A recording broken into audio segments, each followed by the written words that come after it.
Hello दोस्तों, कैसे हैं आप सभी। उम्मीद करते हैं आप सभी स्वस्थ होंगे। आप सभी का बहुत बहुत स्वागत है हमारे यूट्यूब चैनल ट्रिकी हिंदी पर।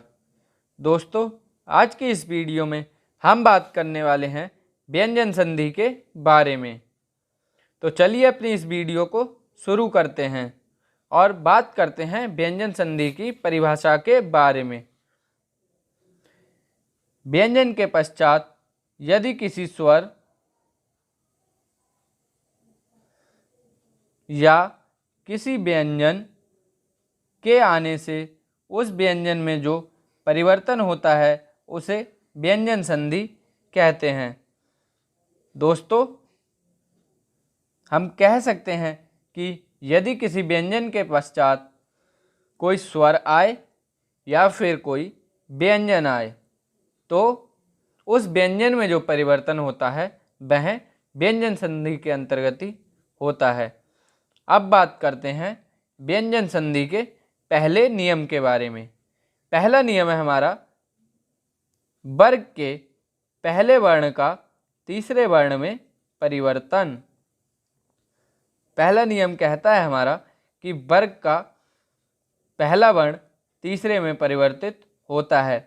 अब हम जानते हैं कि वर्ग के पहले वर्ण का तीसरे वर्ण में परिवर्तन कैसे होता है, तो इस नियम को जान लेते हैं।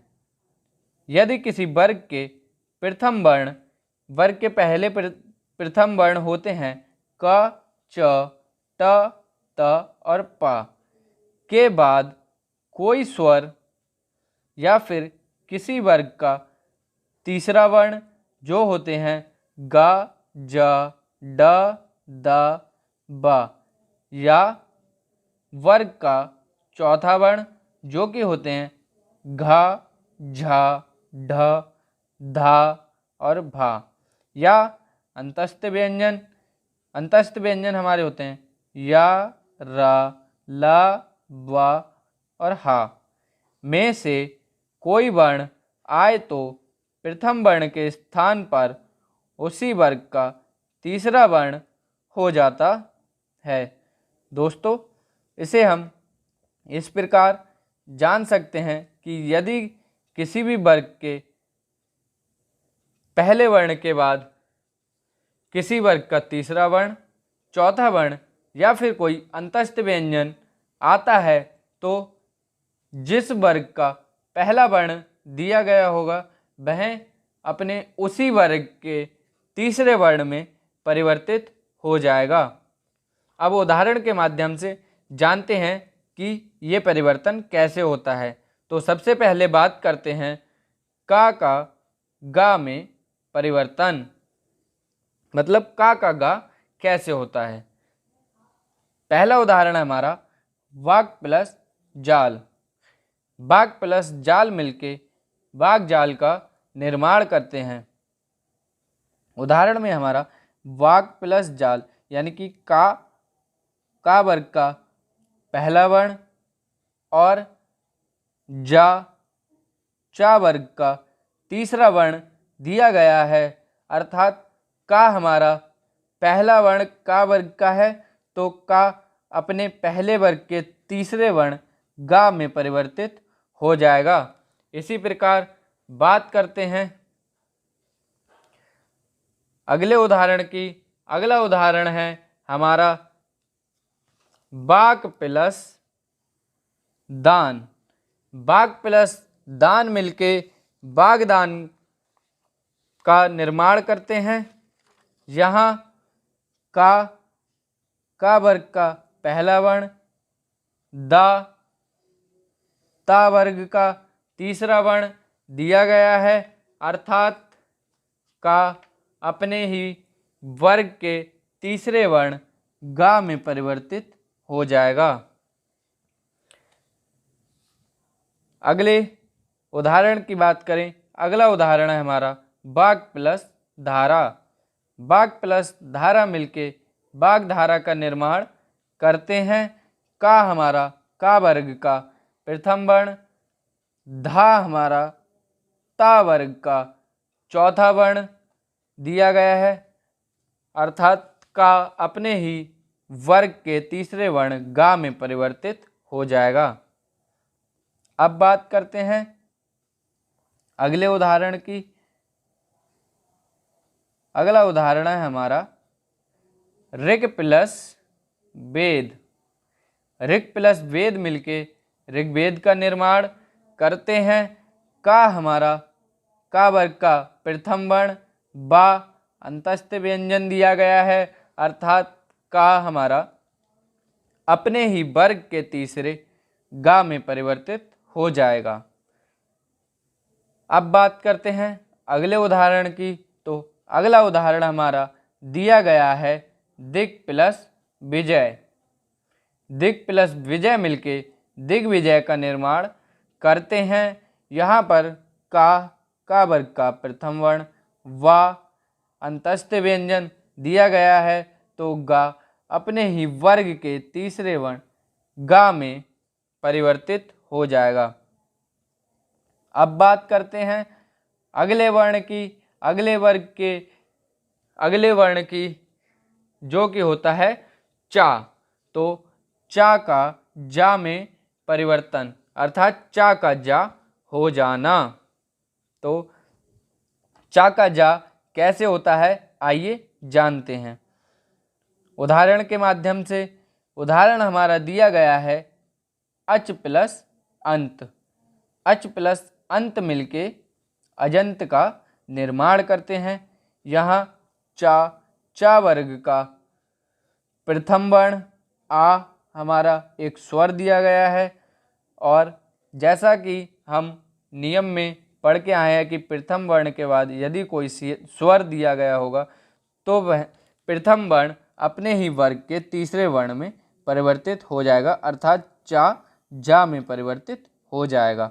अगले उदाहरण की बात करें तो अगला उदाहरण है हमारा अच प्लस आदि। यहाँ पे अच प्लस आदि मिलके आज़ादी का निर्माण कर देंगे। यहाँ चा वर्ग का पहला वर्ण आ दीर्घ स्वर दिया गया है, अर्थात चा का जा में परिवर्तन हो जाएगा। अब बात करते हैं अगले वर्ग के प्रथम वर्ण की, जो कि होता है टा। तो आइए जानते हैं उदाहरणों के माध्यम से टा का डा हो जाना। पहले उदाहरण की बात करें तो पहला उदाहरण है हमारा षट प्लस आनन। षट प्लस आनन मिलके षडानन का निर्माण करते हैं। यहाँ टा वर्ग का प्रथम वर्ण आ दीर्घ स्वर दिया गया है, अर्थात टा अपने ही वर्ण के तीसरे डा में परिवर्तित हो जाएगा। अगले उदाहरण की बात करें तो अगला उदाहरण हमारा दिया गया है षट प्लस दर्शन। षट प्लस दर्शन मिलके षड दर्शन का निर्माण करते हैं। बात करें टा का डा कैसे हुआ, तो टा हमारा टा वर्ग का प्रथम वर्ण दिया गया है, दा हमारा ता वर्ग का तीसरा वर्ण दिया गया है, अर्थात टा अपने ही वर्ग के तीसरे डा में परिवर्तित हो जाएगा। अगले उदाहरण की बात करें तो अगला उदाहरण है हमारा षट प्लस भुजा। टा षट प्लस भुजा मिलके षडभुजा का निर्माण कर देंगे। यहाँ पर टा वर्ग का प्रथम वर्ण, भा हमारा पा वर्ग का चौथा वर्ण दिया गया है, और नियम में दिया गया था कि यदि किसी वर्ण के प्रथम वर्ण के बाद किसी वर्ग का तीसरा चौथा अंतस्थ व्यंजन या कोई स्वर दिया गया होगा तो वह अपने ही वर्ग के तीसरे में परिवर्तित हो जाएगा, अर्थात ता डा में परिवर्तित हो जाएगा। अब बात करते हैं अगले उदाहरण की। अगला उदाहरण है हमारा षट प्लस यंत्र। षट प्लस यंत्र मिलके षड्यंत्र का निर्माण कर देंगे। यहाँ पर टा वर्ग का प्रथम वर्ण या अंतस्थ व्यंजन दिया गया है, अर्थात टा अपने ही वर्ग के तीसरे डा में परिवर्तित हो जाएगा। अब बात करते हैं अगले वर्ग के वर्ण के बारे में, जो कि होता है दा।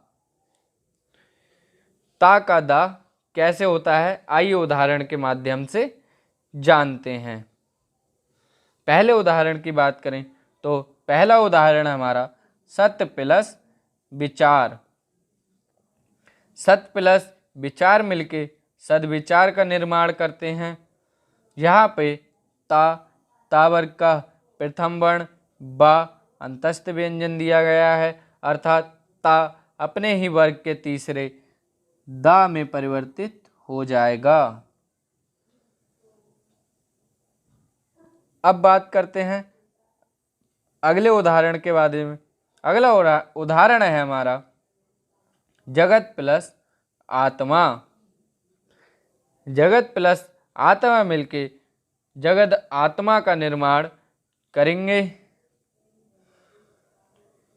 यहाँ पर ता वर्ग का प्रथम वर्ण दीर्घ आ अर्थात दीर्घ स्वर दिया गया है, अर्थात ता अपने ही वर्ग के तीसरे दा में परिवर्तित हो जाएगा। अगले उदाहरण की बात करें, अगला उदाहरण है हमारा बृहत प्लस रथ। बृहत प्लस रथ मिलके बृहद रथ का निर्माण करेंगे, अर्थात यहाँ पर ता वर्ग का प्रथम वर्ण रा अंतस्थ व्यंजन दिया गया है, अर्थात ता अपने ही वर्ग के तीसरे दा में परिवर्तित हो जाएगा। अब बात करते हैं अगले उदाहरण के बारे में। अगला उदाहरण है हमारा तत् प्लस अनुसार। तत् प्लस अनुसार मिलके तदनुसार का निर्माण करेंगे।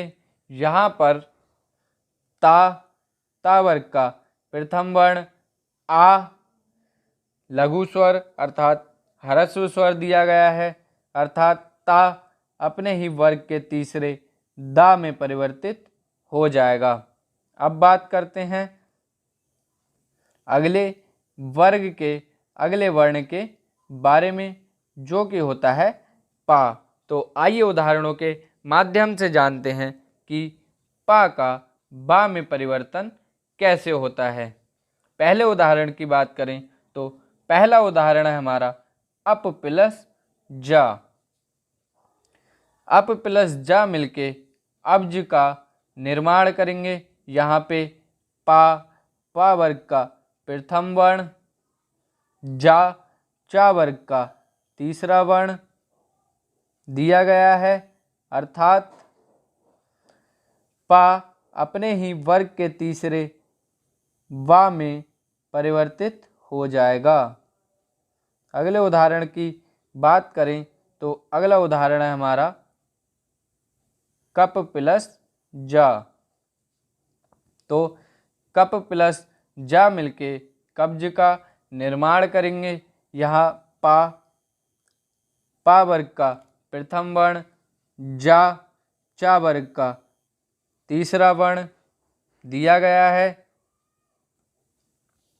अर्थात पा अपने ही वर्ग के तीसरे बा वर्ण में परिवर्तित हो जाएगा।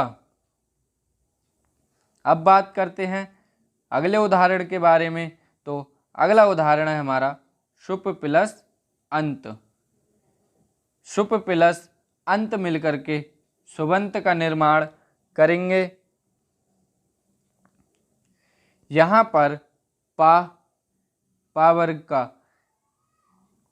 पहला वर्ण ह्रस्व आ दिया गया है, अर्थात पा अपने ही वर्ग के तीसरे बा में परिवर्तित हो जाएगा। दोस्तों, उम्मीद है आपको पहला नियम अच्छे से समझ में आया होगा। वर्ग के पहले वर्ण का तीसरे वर्ण में परिवर्तन कैसे होता है। अब बात करते हैं व्यंजन संधि के दूसरे नियम के बारे में, जो कि है वर्ग के पहले वर्ण का पांचवें वर्ण में परिवर्तन। इसे भी जान लेते हैं कि वर्ग के पहले वर्ण का पांचवें वर्ण में परिवर्तन कैसे होता है। यदि किसी वर्ग के प्रथम वर्ण, वर्ग का पहले प्रथम वर्ण होते का, च, त, ट, प के बाद किसी भी वर्ग का पंचम वर्ण, वर्ग के पांचवें वर्ण होते हैं ण, य, हण, न, म हो तो पहला वर्ण अपने वर्ग का पंचम वर्ण हो जाता है। दोस्तों सीधी सीधी बात करें तो यदि किसी वर्ग के पहले वर्ण के बाद किसी भी वर्ग का पांचवा वर्ग दिया गया है तो पहला वर्ण अपने ही वर्ग के पांचवें वर्ण में परिवर्तित हो जाएगा। उदाहरण के माध्यम से जानते हैं ये परिवर्तन कैसे होता है।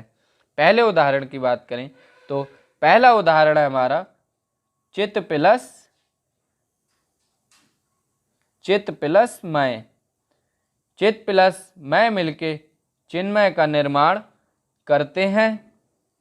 यहाँ पर ता वर्ग का प्रथम वर्ण, मा पा वर्ग का पांचवा वर्ण दिया गया है, अर्थात ता अपने ही वर्ग के पांचवें वर्ण अर्थात ना में परिवर्तित हो जाएगा। अगले उदाहरण की बात करें तो अगला उदाहरण है हमारा जगत प्लस माता। जगत प्लस माता मिलके जगन माता का निर्माण करेंगे। यहाँ पर ता वर्ग का प्रथम वर्ण, पा वर्ग का पांचवा वर्ण दिया गया है, अर्थात ता अपने ही वर्ग के पांचवें ना में परिवर्तित हो जाएगा। अगले उदाहरण की बात करें, अगला उदाहरण हमारा वाग प्लस मय। बाग प्लस मय मिलके वाडमय का निर्माण करते हैं। यहाँ पर का अपने वर्ग का पहला वर्ण, पा वर्ग का पांचवा वर्ण दिया गया है, अर्थात का अपने ही वर्ग के पांचवें वर्ण में परिवर्तित हो जाएगा। इसी प्रकार अगले उदाहरण की बात करें तो अगला उदाहरण है हमारा जगत प्लस नाथ। जगत प्लस नाथ मिलके जगन्नाथ का निर्माण करेंगे। यहाँ पे ता वर्ग का प्रथम वर्ण, ता वर्ग का पांचवा वर्ण अर्थात ता अपने ही वर्ग के पांचवें ना में परिवर्तित हो जाएगा। अगले उदाहरण की बात करें, अगला उदाहरण है हमारा सत प्लस मार्ग। सत प्लस मार्ग मिलके सन्मार्ग का निर्माण करेंगे। यहाँ पे ता वर्ग का प्रथम वर्ण, पा वर्ग का पांचवा वर्ण दिया गया है, अर्थात ता अपने ही वर्ग के पांचवें ना में परिवर्तित हो जाएगा। अगले उदाहरण की बात करें, अगला उदाहरण है हमारा उत प्लस मेष। उत प्लस मेष मिलके उन्मेष का निर्माण करेंगे। यहाँ पर ता वर्ग का प्रथम वर्ण, पा वर्ग का पांचवा वर्ण दिया गया है, अर्थात ता अपने ही वर्ग के पांचवें ना में परिवर्तित हो जाएगा। दोस्तों अब बात करते हैं कुछ और उदाहरणों की। तो अगला उदाहरण है हमारा तत् प्लस मय। तत् प्लस मय मिलके तन्मय का निर्माण करेंगे। ता हमारा ता वर्ग का प्रथम वर्ण, पा वर्ग का पांचवा वर्ण दिया गया है, ता अपने ही वर्ग के पांचवें ना में परिवर्तित हो जाएगा। अगले उदाहरण की बात करें, अगला उदाहरण हमारा उत प्लस मत। उत प्लस मत मिलके उन्मत का निर्माण करेंगे। यहाँ पर ता वर्ग का प्रथम वर्ण, पा वर्ग का पांचवा वर्ण दिया गया है, इसीलिए ता अपने ही वर्ग के पांचवें ना में परिवर्तित हो जाएगा। अगले उदाहरण की बात करें, अगला उदाहरण हमारा षट प्लस मुख। षट प्लस मुख मिलके षणमुख का निर्माण करेंगे। यहाँ पे टा, टा वर्ग का प्रथम वर्ण, मा, पा वर्ग का पांचवा वर्ण दिया गया है, अर्थात टा अपने ही वर्ग के पांचवें णा में परिवर्तित हो जाएगा। अगले उदाहरण की बात करें, अगला उदाहरण है हमारा षट प्लस मास। षट प्लस मास मिलके षण्मास का निर्माण करेंगे। यहाँ पर टा, टा वर्ग का प्रथम वर्ण, मा, पा वर्ग का पांचवा वर्ण दिया गया है, अर्थात टा अपने ही वर्ग के पांचवें णा में परिवर्तित हो जाएगा। अगले उदाहरण की बात करें, अगला उदाहरण है हमारा उत प्लस माद। उत प्लस माद मिलके उन्माद का निर्माण करेंगे। यहाँ पर ता वर्ग का प्रथम वर्ण, मा, पा वर्ग का पांचवा वर्ण दिया गया है, अर्थात ता अपने ही वर्ग के पांचवें ना में परिवर्तित हो जाएगा। अगले उदाहरण की बात करें, अगला उदाहरण है हमारा दिक् प्लस नात। दिक् प्लस नात मिलके दिङ्नात का निर्माण करेंगे। यहाँ पे का वर्ग का प्रथम वर्ण, ना, ता वर्ग का पांचवा वर्ण, अर्थात का अपने ही वर्ग के पांचवें वर्ण में परिवर्तित हो जाएगा। दोस्तों, उम्मीद करते हैं आपको दूसरा नियम भी अच्छे से समझ में आया होगा। एक बार फिर से मैं आपको दोनों नियम बता देता हूं कि पहला नियम था हमारा वर्ग के पहले वर्ण का तीसरे वर्ण में परिवर्तन, जिसका नियम था यदि किसी वर्ग के प्रथम वर्ण के बाद कोई स्वर या फिर किसी वर्ग का तीसरा वर्ण या फिर चौथा वर्ण या अंतस्थ व्यंजन दिया गया हो तो वर्ग का प्रथम वर्ण अपने ही वर्ग के तीसरे वर्ण में परिवर्तित हो जाता है, अर्थात पहले का तीसरा हो जाता है। अब बात करते हैं दूसरे नियम की। दूसरा नियम है हमारा वर्ग के पहले वर्ण का पांचवें वर्ण में परिवर्तन, जिसका नियम ये था यदि किसी वर्ग के प्रथम वर्ण के बाद किसी भी वर्ग का पांचवा वर्ण दिया गया है तो वर्ग का पहला वर्ण, जिस वर्ग का पहला वर्ण दिया गया है वह अपने ही वर्ग के पांचवें वर्ण में परिवर्तित हो जाएगा। अब बात करते हैं व्यंजन संधि के तीसरे नियम के बारे में। तीसरा नियम है छा संबंधी नियम।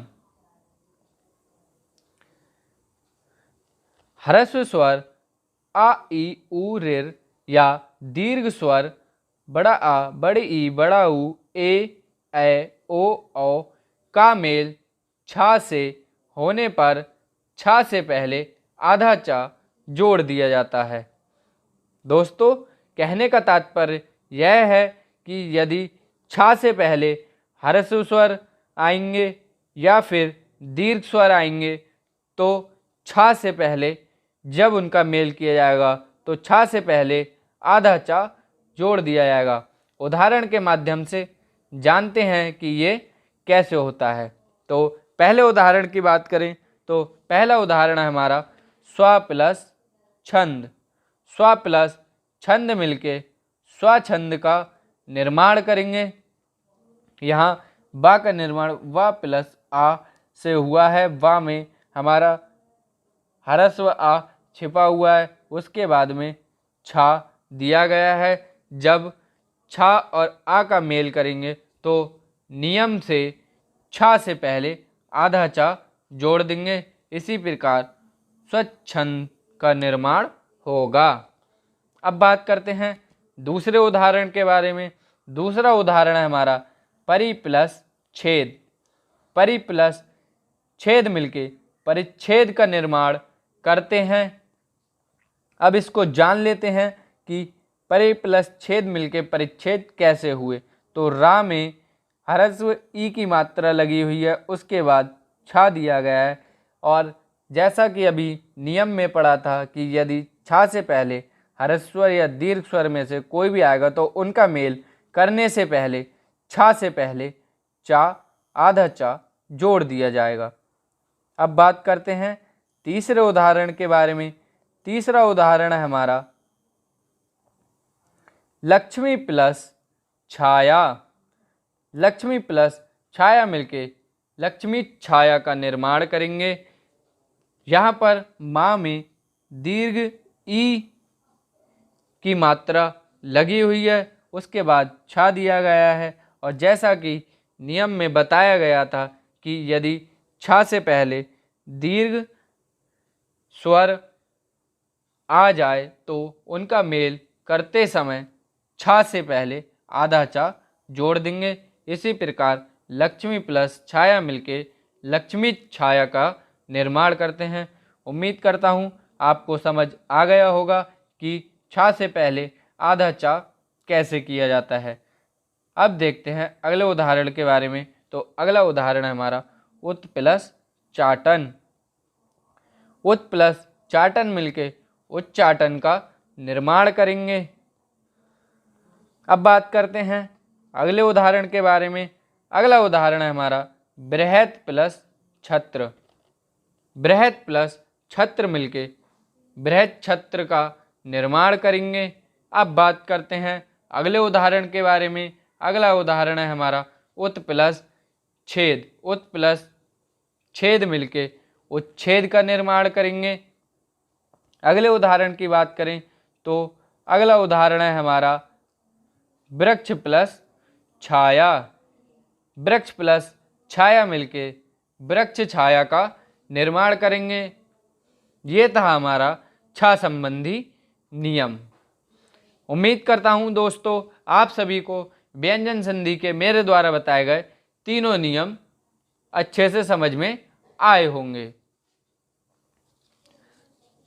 आज की इस वीडियो में यहीं तक बात करते हैं। आपको हमारी ये वीडियो कैसी लगी हमें कमेंट बॉक्स में ज़रूर बताएं। मिलते हैं अगली वीडियो में व्यंजन संधि के कुछ अन्य नियमों के बारे में जानकारी लेके। तब तक के लिए स्वस्थ रहिए। धन्यवाद।